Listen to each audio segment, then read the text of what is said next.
कहते हैं जब इस पृथ्वी पर संकट आया तब भगवान स्वयं अवतार लेकर आए। उनका पहला अवतार था मत्स्य अवतार। प्राचीन काल में एक विशाल प्रलय आने वाली थी। समुद्र उफान पर था। हर दिशा में सिर्फ पानी ही पानी था। देवता भी भयभीत थे। इस विनाश के बीच एक ऋषि तप में लीन थे, महर्षि सत्यम। त्रिलोक में एक बहुत ही पवित्र वस्तु थी, धर्म, ज्ञान और वेदों का भंडार। दैत्यों ने उसे चुरा लिया था और ब्रह्मांड अंधकार में डूबने लगा। भगवान ने देखा यदि वेद नष्ट हो गए तो सृष्टि का संतुलन समाप्त हो जाएगा। तभी उन्होंने निर्णय लिया, मैं स्वयं धरती पर उतरूंगा। और इसीलिए भगवान ने मत्स्य रूप धारण किया। एक दिन महर्षि सत्यम नदी से जल ले रहे थे। अचानक उनके हाथों में एक छोटी सी स्वर्णिम मछली तड़पते हुए आ गिरी। वह छोटी सी मछली बोली, ऋषिवर, मुझे बचाइए। ऋषि ने उसे अपने पात्र में रखा, परंतु कुछ ही क्षणों में वह मछली बड़ी हो गई। ऋषि ने उसे बड़े घड़े में डाला। वह और बड़ी हो गई, फिर सरोवर में, फिर नदी में और अंत में समुद्र में। अब वह समुद्र जितनी विशाल बन चुकी थी। महर्षि आश्चर्य से बोले, तुम कौन हो?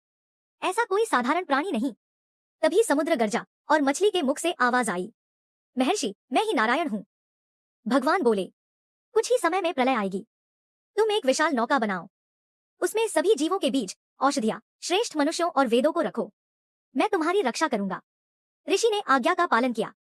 महाप्रलय आती है। तेज हवाओं से पृथ्वी डूबने लगी। पहाड़ पानी में समाने लगे। हर तरफ विनाश। परंतु तभी एक अलौकिक मत्स्य आया और उसके सींग पर चमक रहा था नागराज वासुकी।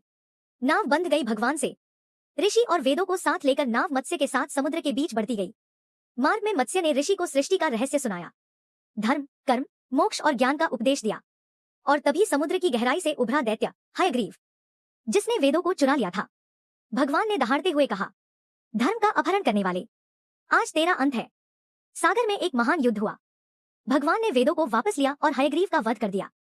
प्रलय के बाद जल उतरने लगा। नौका हिमालय पर आकर थम गई और वहीं से आरंभ हुई नई सृष्टि। जिस ज्ञान की रक्षा भगवान करते हैं उसे कोई नहीं मिटा सकता।